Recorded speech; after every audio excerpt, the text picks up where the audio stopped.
જેઠ મહિનામાં માનતા પૂરી કરાય કે ન કરાય, જેઠ મહિનામાં શ્રીફળ વધારાય કે ન વધારાય, આવી ઘણી માન્યતાઓને દૂર કરવા માટે હું અત્યારે આ વિડીયો બનાવી રહ્યો છું.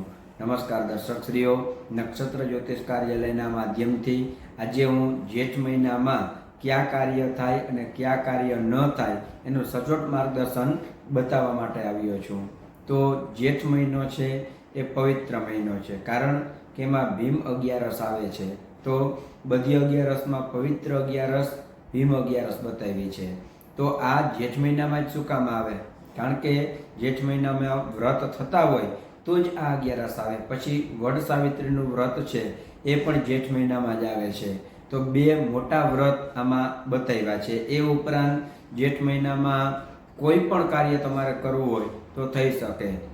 એમાં સત્યનારાયણની કથા કરવી હોય, રાંદલ માતાજીના લોટા તેડવા હોય, પાયાનું મુહૂર્ત કરવું હોય, હોમ હવન, વાસ્તુ, યજ્ઞ વગેરે તમે જેઠ મહિનામાં કરી શકો છો. જરાય મનાઈ નથી.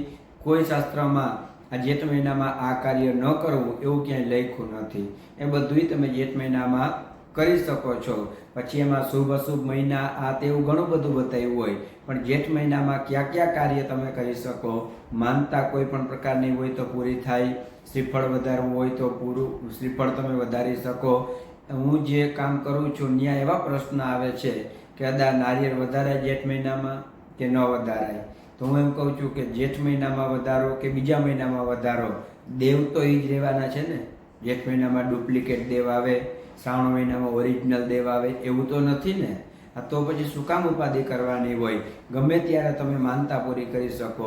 એ ઉપરાંત જમીન મકાનની ખરીદી કરવી, દસ્તાવેજ કરવા, નવું સાહસ, નવું વાહન લેવું, નવી ધંધાની શરૂઆત કરવી, દરેક કાર્ય તમે જેઠ મહિનામાં કરી શકો. સગાઈ પણ કરી શકો, લગ્ન પણ કરી શકો. અને જો જેઠ મહિનામાં વાસ્તુ ન થતું હોય, માન્યતા હું તમને કહું છું, તો કાલે જે 6/6/2025 જેઠ સુદ અગિયારસને જે શુક્રવાર છે એ 6 તારીખે જામપર ગામ અહીંના એરિયાવાળા એ બધા જોયું જ હશે. અને ત્યાં મારા સગા મામાનું વાસ્તુ છે અને બીજા દિવસે આખા ગામનું જમણવાર છે.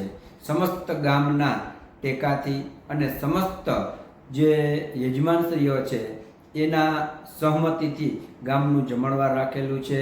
તો હવે જે અન્નદાન છે એ પણ જેઠ મહિનામાં જ થશે અને વાસ્તુનારાયણનો યજ્ઞ છે એ પણ જેઠ મહિનામાં જ થશે. તો શાસ્ત્રમાં હું એમ કહું છે જે ભૂદેવ છે એ બધાને મુહૂર્ત આપે છે, તો પોતાનું મુહૂર્ત ખોટું તો નહીં લીધું હોય ને. કહેવાનો મતલબ કે શાસ્ત્રની અંદર જેઠ મહિનામાં કોઈ કાર્ય કરવાની મનાઈ નથી. તમને જે ઈચ્છા થાય એ કાર્ય બીજા મહિનામાં જે કરતા હો એ જેઠ મહિનામાં થઈ શકે. પછી સતી માતાજીનો હવન કરવો હોય, સુરાપુરા દાદાનો હવન કરવો હોય, પિતૃનું કાર્ય શ્રાદ્ધ વગેરે, તુલસી પીપળે પાણી રેડવું, તિથિ હોય તો પિતૃઓનું શ્રાદ્ધ કરવું, એ બધાય કાર્ય તમે જેઠ મહિનામાં કરી શકો છો.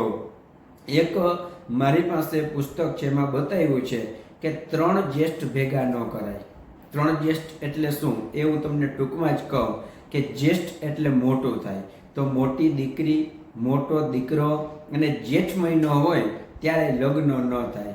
આવું પ્રમાણ સાથે હું તમને બતાવી શકું. આ 3 વસ્તુ 3 જ્યેષ્ઠ ભેગા ન થાય.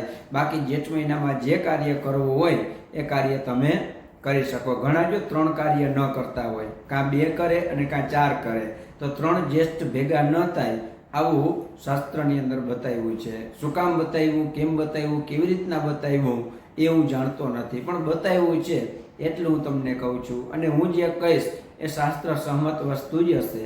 તો દર્શકશ્રીઓ, તમને કોઈ એમ કહે કે જેઠ મહિનામાં ન કરાય તો એને આ વિડીયો બતાવી દેજો કે જુઓ શાસ્ત્રના આધારે આ શાસ્ત્રીજીએ છૂટ આપી કે જેઠ મહિનામાં તમે દરેક કાર્ય કરી શકો છો.